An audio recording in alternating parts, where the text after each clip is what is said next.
கோவையில் ஆண் நண்பருடன் காரில் அமர்ந்து பேசிக் கொண்டிருந்த மதுரையைச் சேர்ந்த 20 வயது கல்லூரி மாணவியை கத்தி முனையில் கடத்தி கூட்டு பாலியல் பலாத்காரத்தில் ஈடுபட்டுவிட்டு தப்பிச் சென்றனர். அப்போதே மாணவி காப்பாற்றுங்கள் காப்பாற்றுங்கள் என கதறி சத்தமிட்டுள்ளார். மாணவியின் கதறல் அருகில் உள்ள சிலருக்கு கேட்டுள்ளது. அவர்கள் சென்று பார்த்தபோது இருட்டில் அங்கு யாரும் இல்லை.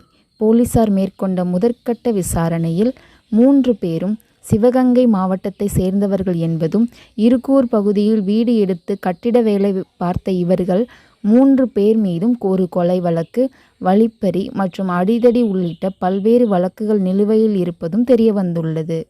அப்படிப்பட்ட குற்றவாளிகளை போலீஸ் வலயத்தில் கண்காணிப்பில் வைத்திருக்க வேண்டும். அது போலீசின் தவறு. 11:30க்கு தேட ஆரம்பிச்ச காவல்துறை 4 மணிக்கு தான் அந்த மாணவியை கண்டுபிடிச்சாங்க. ஒரு 5 மணி நேரம் ஒரு குறிப்பிட்ட பகுதியில மாணவியை கண்டுபிடிக்க, அதாவது நடுவுல ஒரு பெரிய செவர் இருக்குங்க.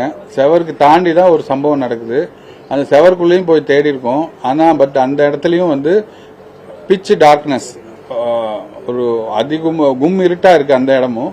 சோ தேடி வர்றதுக்கு அது கொஞ்சம் டிலே ஆயிருக்கு. குற்ற பின்னணி உள்ளவர்கள்தான் இதேபோல் தவறுகளை செய்து கொண்டிருக்கின்றனர். தினம்தோறும் கொலை, கொள்ளை, பாலியல் வன்கொடுமை நடந்து கொண்டுதான் இருக்கிறது.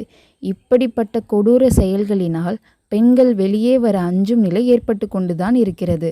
கடுமையான தண்டனை மூலம்தான் இதேபோல் குற்றங்களை குறைக்க முடியும். மற்றவர்கள் போராடுவதால் நமக்கு நடந்ததுதான். பாதிக்கப்படுவது நம் குடும்பம் மட்டுமே. பெண்கள் சம்பந்தமான பல குற்ற வழக்குகள் வீட்டிலிருந்து கடத்தி சென்று நடந்தவைகளாக இல்லை.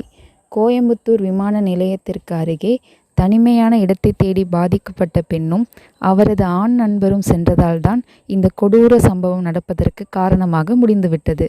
குற்ற பின்னணி உள்ளவர்களால் பாதிக்கப்பட்ட பெண்கள் தங்களுக்கு நீதி கிடைக்க வேண்டும், குற்றம் செய்தவர்கள் தண்டிக்கப்பட வேண்டும் என நினைக்கின்றனர்.